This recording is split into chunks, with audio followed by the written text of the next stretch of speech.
This is Gemara Baba Kama Daf Mem Dalid. All the learning for this month, the month of Tevis, has been generously sponsored as an incredible Schos Aliyas Neshama. Aryeh Lev ben Yaakov b'siyata d'shmaya, daf a day, Torah each day, Talmud Torah keneged kulam, should bring Aryeh Lev ben Yaakov to higher place in Gan Eden Shel Amayla. We're holding on the bottom of and Gimel and Beis, and again, I'll apologize for the lateness of today's shir, and I hope within the next day or so, I know I keep on saying, but I think we're basically there, we will be catching up b'siyata d'shmaya and having everything posted like we were a day or two prior. Says the Gemara, 5 lines from the bottom, v'chein beben oy bebas. So too for a boy or for a girl, if the halacha is, the Mishnah taught us that the shar gets killed and the owner has to pay kaifer. The chiddush being that there's the chi of kaifer even in the scenario of a ben or a bas. Says the Gemara, Tanu Rabbanan. Let's understand this halacha that we're discussing. Says the Torah, Oy ben yigach, oy bas yigach. Says the pasuk by a muad, if it gores a boy or if it gores a girl, l'chayva l'ketana k'gedalim. That's the basic halacha, the makar for the Mishnah. That is a chiyah for ketanim like gedalim. Therefore, the din of the Mishnah, v'chein beben o bebas, that there would be a chiyuv kaifer. Asks the Gemara, why do we need an explicit pasuk? We can learn it from a kal v'chaymer. Hayav v'chayav adam be'adam, v'chayav shar be'adam. Once we know that if a person kills a person, he's liable, and as well v'chayav shar be'adam, if shar kills a person, he's chayiv. So we should equate the two dinim.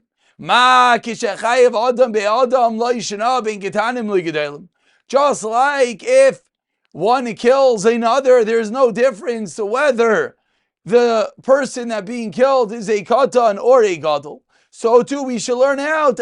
So too, when we're obligating a shar for killing a person, there should be no difference between killing a katan or a gadol. Void, and furthermore, that was more of a svara. Furthermore, kal v'chaymer, says the Gemara, it's indeed a kal v'chaymer. Oma adam on the last line, ba'adam shlo'asa b'ketanim k'gedalim, chayav b'al ketanim k'gedalim. If in the case where one kills another person, the Torah did not say that there's a chiyah for ketanim like there is for gedalim. And Rashi on the bottom over here speaks out, roitzeach katan ki gadol dechse ve'ish ki yak ish v'loy katan. Meaning the Torah said ish. And even though the Torah said ish, the halacha is it applies to katan as well. Chayiv boy al katan ki gedalim. Shar be'adam, as we turn over to Mem Daled Amud Aleph, in the case when a shar kills a person, in which we have a pasuk shas v'ketanim ki gedalim, which we have a pasuk that we equate kilikata ki gadol, as Rashi in the second line says, shar oy kesef ki yivul ki shar oy kesef ki yula, that gives birth. So says the Gemara. So over here, if we have a makar in the Torah that there is a precedent for the katan being kigadol, so why do we need the pasuk of oy biben oy bibas? That is the kasha of the Gemara. Answers, and again, it's a twofold question. First, we're asking misvara, and second, we're asking mikayach kal v'chaymer. Answers the Gemara, second line, Memdalim and Aleph Lai. Im Amrid Adam Ba'Adam Shekein Chayiv Barba Dvarim. When one kills another, there's this special high level Chiyuv of Dalit Dvarim. Taimer Bishar Shein Chayiv B'Dalit Dvarim. Are you going to tell me the same thing applies to a shar in which we do not have such a high level? So therefore, how could you equate one to the other and rather Tamalaymar? That's why we need the pasuk. And continues the Brayse, The psukim are only talking about a muad. Betan minayim, how do we know the same halacha will apply by a tam? Says the Gemara, dinu, that we could indeed say it's a din. That what? All v'chayev v'ish v'isha, and v'chayev v'benu b'vas. Mak shechayev v'ish v'isha lechalakta boy, bein tam u'muad. Lemuad av shechayev v'benu b'vas. Loitach loik boy, bein tam u'muad. Reason number one. Reason number two, v'oid says the Gemara, I'll tell you, kal v'chaymer. Ma ish v'isha.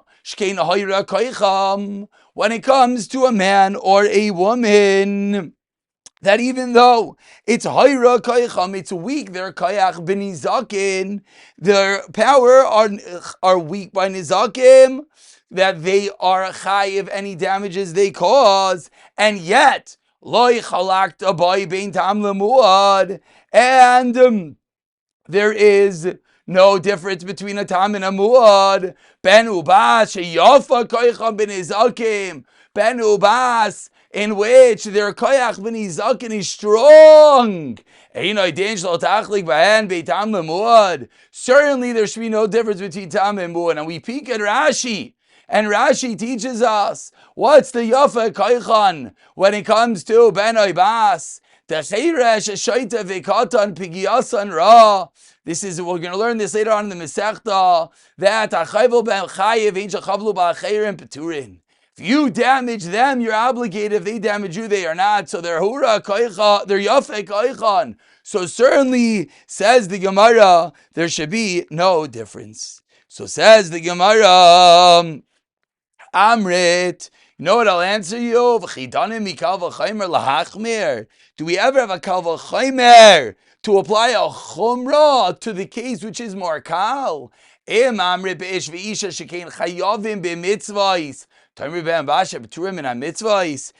the Gemara, there's one fundamental problem with the kal v'chaymer, in that the ben or bas are inherently lower, because they have no chiyuv in mitzvahs. Therefore, since there's no chiyuv in mitzvahs, says the Gemara, there's no way you can learn a kal v'chaymer.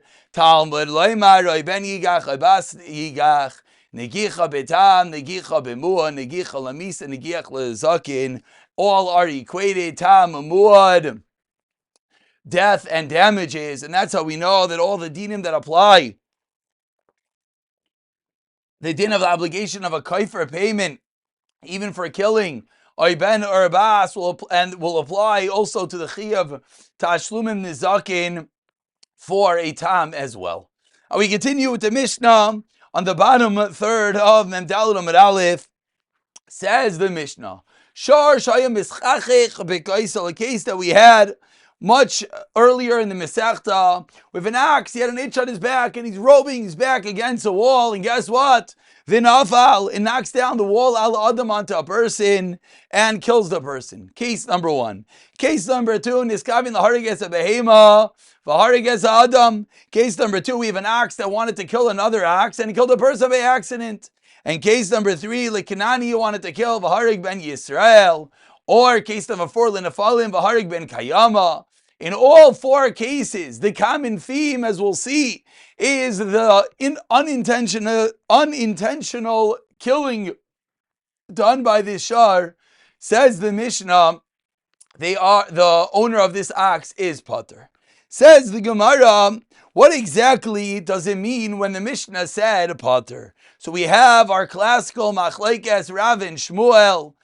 Amar Shmuel, beginning the Gemara on the bottom of Mem Daled Amud Aleph. Amar Shmuel, what does Pater mean? Pater mimisa, but of course, v'chayiv v'kaifer, you killed a person. V'Rav Amar, no, Pater mizeh, you're completely Pater. So machlekes, the Mishnah said in a case where the ox kills unintentionally, there's a patur. What is Pater? Is it Pater in Gansen, like we'd call it, says Rav? Yes. Or is it only Pater from the Misa? But of course, you still have to pay the special payment of Kaifer for killing another person. Asks the Gemara and Shmuel, V'mai hatamu, why you tell me you have to pay Kaifer? This animal is a tam. Answers the Gemara, Kedama Rav. The case of the Mishnah is like Rav explained a different Mishnah. B'muad elipol al b'nei adam. It's talking about a case in which the ox is a muad to fall onto people that are bibayres in a pit. That's a Rav said elsewhere, and applying that to our Mishnah, what does that mean? Says the Gemara, Hachanami b'muad lischachich al b'nei adam bekisalim. It's a muad to rub itself against a wall and thereby kill people. Meaning, even though the situation is odd, yet it's also odd other scenarios like the ox falling onto people in a pit. And over there, we said it gets the status of a muad. So too, in our case, it gets the status of a muad. Says the Gemara, 1 second. If it's a muad, 4 lines from the bottom, the animal should get killed. It's a muad.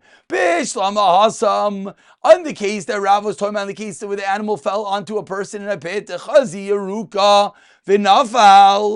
case was in which the ox saw a yeruka, some vegetables inside the pit, and then it fell on the person inside of it. So over there we could say that it's not a muad, it didn't kill particularly, it just fell into the pit trying to grab the veggies. What are you going to say in our case if the case is that this ox often had rubbed against a wall and caused it to topple on people? Why should that not be a regular muad, thereby obligating it in its death?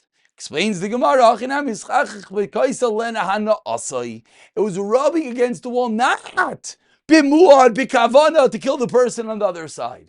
No, it often rubs against the wall for its own enjoyment, a good back scratcher. And it at times happened that it fell onto people. Therefore, it gets the status of a muad with regard to kaifer. However, there'll be no chiyuv misa. Says the Gemara, Minayadanan. How do you know this is the scenario that it was rubbing for Tana, but not to kill the person on the other side of the wall? Says the Gemara, you know why? Because even after the wall falls, the ox continues to rub itself against the wall, clearly showing that all it wanted to do was get its itch off its back.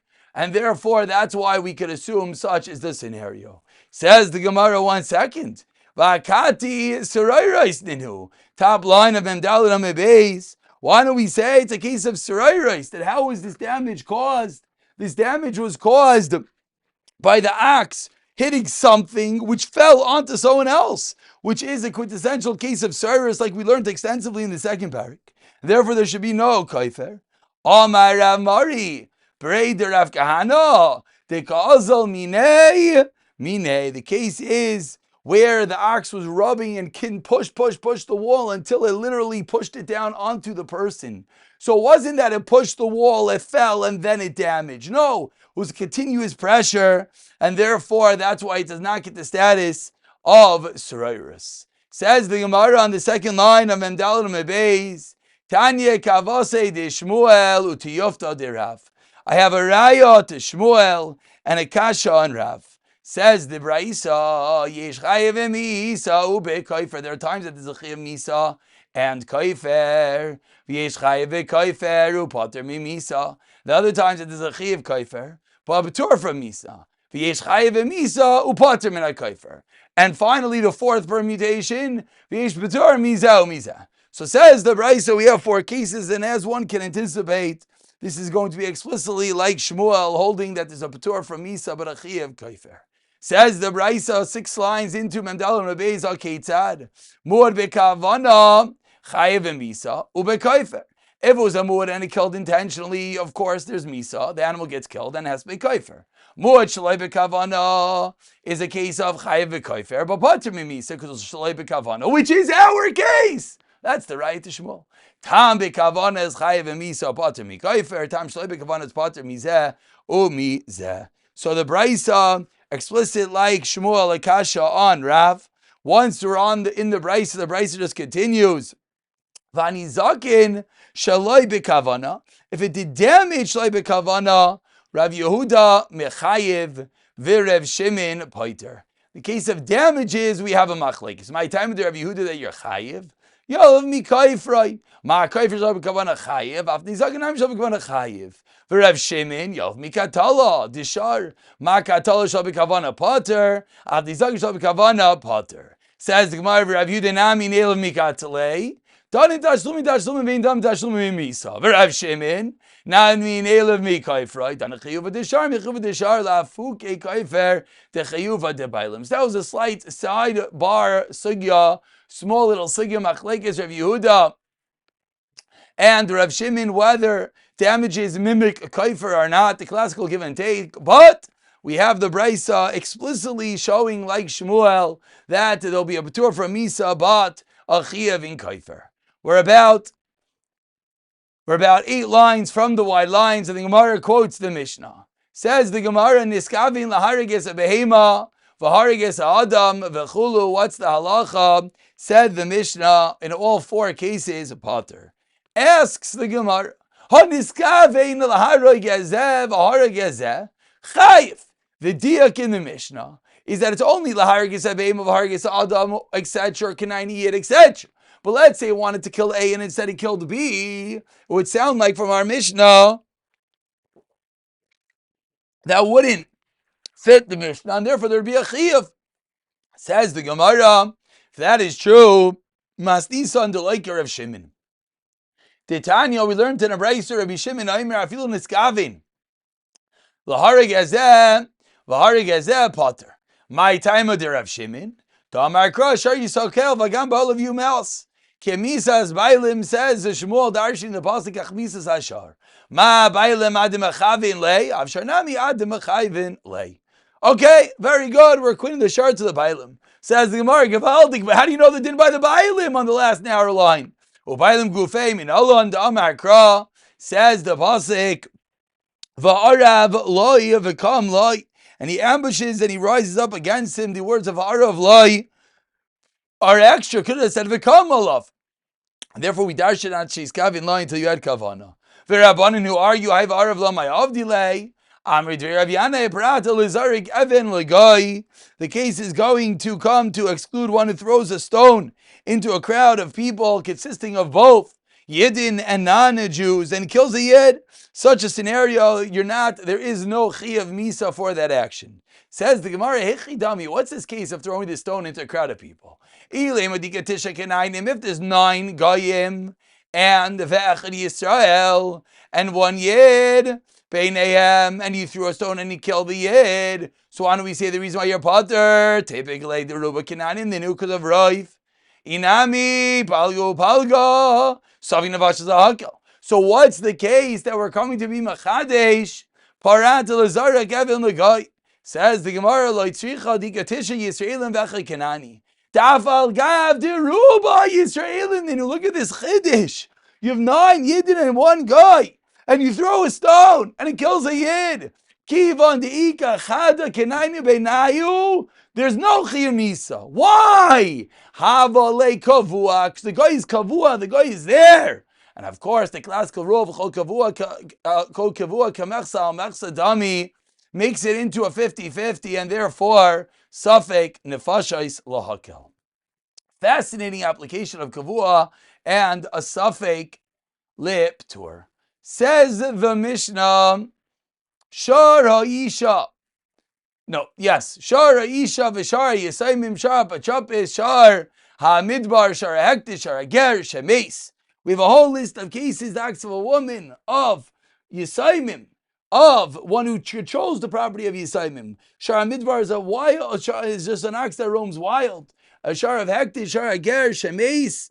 All these cases who died, shar Hager, Shemes, Ve'in lo Yarshim. We read that wrong, apologies. It's a ger that was meis, Ve'in lo Yarshim. In all of these cases, are Elu Chayavim Misa. The lacha is, if the shar kills, it is Chayav Misa. Rav Yudamer shar Midbar, shar Hektish, shar Hager, Shemes. In those last 3 cases, Betura min Misa. Why? And there's a critical ingredient, says Rav Yehuda, on the Chiyuv Misa is only when there is Bailim. Says the Gemara, where do we know this din from? Tanu Rabban, Shar, Shiva. It says the word Shar 7 times. What does this come to include? Lahavi. Shar Isha, number 1, Shar Yisraelim, number 2, Shar B'Shabbos, number 3, Shar Midbar, number 4, Shar Hektish, number 5, Shar Hager Shemes, number 6, Ve'in lo Yarshim. in these extra 6 cases, it comes to exclude Rav Yehuda Omer Shara Midbar Shara Hektish Shara Ger Shemeis Vein Lo Yarshim Betura Min Amisa. Why Lefisha Ein Lahen Bailim? And that's going to be the Makar from the Mishnah. Says the Gemara, what do we see from the Mishnah? Amar Rav Huna, Hoiter Hayer Rav Yehuda Afilu Nagach Ulubsaif Hektish. Says Rav Yehuda, we had this referenced earlier. What's the din? If there isn't a gicha, ulubsaif hektish, and then the owner is maktish the animal, or nagach, ulubsaif hefker, the animal gored, and then the owner made it ownerless. In all these cases, says Rav Huna, mimai, from where do we know? Mediktani tartik. There's 2 cases in the Mishnah. Shara midbar, shara ger shemeis. Vein lo yarshin, shara ger shemeis. Mind you, what is such a scenario? To keep vein lo yarshin, havli shara hefker. It's the same case. Hainu shara midbar, hainu shara ger shemeis. Vein lo yarshim. Elala. By listing 2 cases, what do we learn out? Hakamash malan da afilu nagach ulibsaif hektish. Meaning, at the time of the negicha wasn't consecrated. It was only after. Nagach ulibsaif hefker. In both of those cases, Shema Mina, says Rabbi Yehuda, there's no Chiyav Misa, even though at the time of the killing, it had an owner, and only subsequently was made ownerless via Hefker Hektish, still is Potter. Tananam Yahachem, we conclude, Yasser Al-Kinam Rabbi Yehuda Filo Nagach ulibsaif hektish, Nagach ulibsaif hefker, Potter, an explicit brayso. Why? Shenemar v'hod bebayla v'hameis v'goymer hashadei misa v'hamata b'din shavin ke'echad. The 2, both the misa and at the time of the hamada b'din, have to be with the same owner. Meaning, if you're mafker or makdish in between, there's no chiyah misa. V'gamar din lo b'inan, says the Gemara, but it's not true. It doesn't need by the Gemar din. V'ashar yisakil Gemar dinuhu, but the Gemar din is at the time of the skila. Says the Gemara, Le'emash Misav Hamadat B'din, U'Gemar Din, Shavin Kechad. We had this Gemara prior, and that's going to be the din of Rav Yehuda. Therefore, if you're makdish or mafkir in between, the owner will not be Chayim Misa. Pick it up from the Mishnah the next year, B'siyata Dishmaya.